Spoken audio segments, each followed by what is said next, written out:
दोस्तों, Vraj iron and steel limited Indian steel industry का एक बड़ा नाम है। इस कंपनी का इतिहास काफी पुराना है। कई दशकों से ये इंडस्ट्री में अपनी पहचान बनाए हुए हैं। वराज आयरन एंड स्टील ने क्वालिटी और कस्टमर सेटिस्फैक्शन पर ध्यान देकर मार्केट में अपनी एक अलग जगह बनाई है। कंस्ट्रक्शन, इंफ्रास्ट्रक्चर से लेकर मैन्युफैक्चरिंग और ऑटोमोटिव तक वराज आयरन एंड स्टील के प्रोडक्ट्स कई इंडस्ट्रीज में इस्तेमाल होते हैं। क्वालिटी के लिए उनकी कमिटमेंट ने उन्हें लॉयल कस्टमर्स और रिलायबिलिटी की पहचान दिलाई है। वराज आयरन एंड स्टील की मैन्युफैक्चरिंग फैसिलिटीज में लेटेस्ट टेक्नोलॉजी का इस्तेमाल होता है। इससे प्रोडक्शन अच्छा होता है और प्रोडक्ट की क्वालिटी भी बनी रहती है। कंपनी हमेशा नई टेक्नोलॉजी अडॉप्ट करता रहता है, जो उनके इनोवेशन के लिए डेडिकेशन दिखाता है। अगर आप वराज आयरन एंड स्टील के ग्रोथ स्टोरी का हिस्सा बनना चाहते हैं तो ये डेट्स याद रखें। IPO opening date June 26, 2024। IPO closing date June 28, 2024।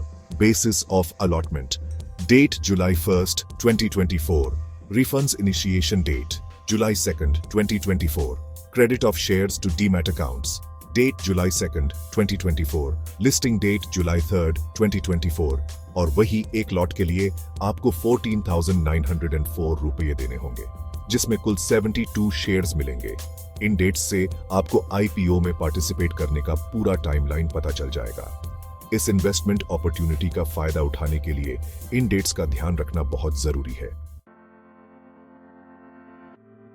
वराज iron and steel limited अपने एम्बिशियस ग्रोथ प्लान्स को पूरा करने के लिए आईपीओ से काफी अमाउंट रेज करना चाहता है।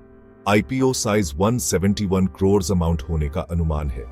कैपिटल का इतना बड़ा इन्फ्यूजन कंपनी को एक्सपेंशन प्रोजेक्ट्स में इन्वेस्ट करने और मार्केट में अपनी पोजीशन मजबूत करने में मदद करेगा। आईपीओ के लिए प्राइस बैंड 195 to 207 रेंज पर शेयर फिक्स किया गया है।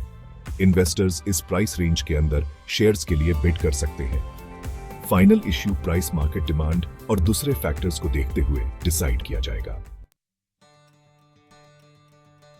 सेक्शन 4, ग्रोथ को आगे बढ़ाना आईपीओ के ऑब्जेक्टिव्स।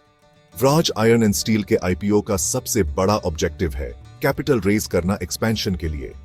कंपनी की प्लान है कि वो नई मैन्युफैक्चरिंग फैसिलिटीज सेटअप करे, एग्जिस्टिंग वंस को एक्सपैंड करे और प्रोडक्शन कैपेसिटी बढ़ाए।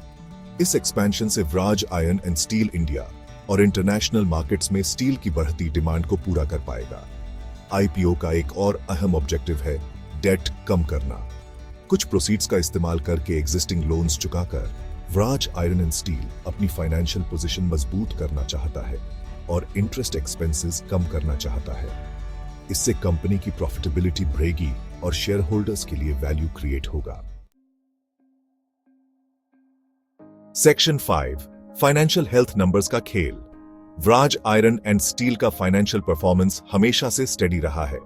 पिछले कुछ सालों में कंपनी के रेवेन्यू में लगातार ग्रोथ देखने को मिली है, जो उनके प्रोडक्ट्स की अच्छी डिमांड दिखाता है। नेट प्रॉफिट्स में भी बढ़ोतरी हुई है, जो ऑपरेशनल एफिशिएंसी और अच्छे फाइनेंशियल मैनेजमेंट को दर्शाता है।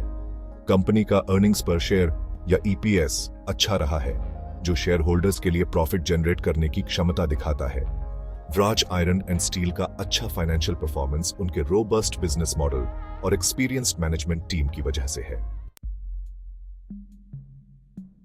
सेक्शन 6, इन्वेस्टमेंट एडवाइस, संभल कर कदम बढ़ाए। हालांकि वराज आयरन एंड स्टील का आईपीओ एक अच्छा इन्वेस्टमेंट अपॉर्चुनिटी लग रहा है, लेकिन इन्वेस्टर्स को सावधानी बरतनी चाहिए और अच्छे से रिसर्च करनी चाहिए।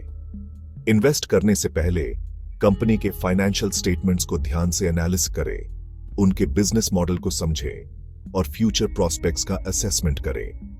Industry growth potential, competitive landscape और रेगुलेटरी एनवायरनमेंट जैसे फैक्टर्स पर विचार करें। कोई भी इन्वेस्टमेंट डिसीजन लेने से पहले किसी क्वालिफाइड फाइनेंशियल एडवाइजर से सलाह लेना हमेशा बेहतर होता है। फाइनेंशियल एडवाइजर आपके रिस्क एपेटाइट, इन्वेस्टमेंट गोल्स और फाइनेंशियल सिचुएशन के हिसाब से पर्सनलाइज्ड गाइडेंस दे सकता है। सेक्शन 7, कंक्लूजन, जानकारी रखें, सही फैसला लें। वराज आयरन एंड स्टील लिमिटेड का आईपीओ इंडियन कैपिटल मार्केट का एक अहम इवेंट है। कंपनी की strong market presence, quality products और एम्बिशियस ग्रोथ प्लान्स इसे एक अट्रैक्टिव इन्वेस्टमेंट प्रोपोजिशन बनाते हैं। हालांकि किसी भी इन्वेस्टमेंट की तरह अच्छे से रिसर्च करना, रिस्क्स को समझना और कोई भी डिसीजन लेने से पहले एक्सपर्ट एडवाइस लेना बहुत जरूरी है। मार्केट ट्रेंड्स, कंपनी अपडेट्स और एक्सपर्ट ओपिनियंस के बारे में जानकारी रखें ताकि आप वेल इन्फॉर्म्ड इन्वेस्टमेंट चॉइसेस कर सकें।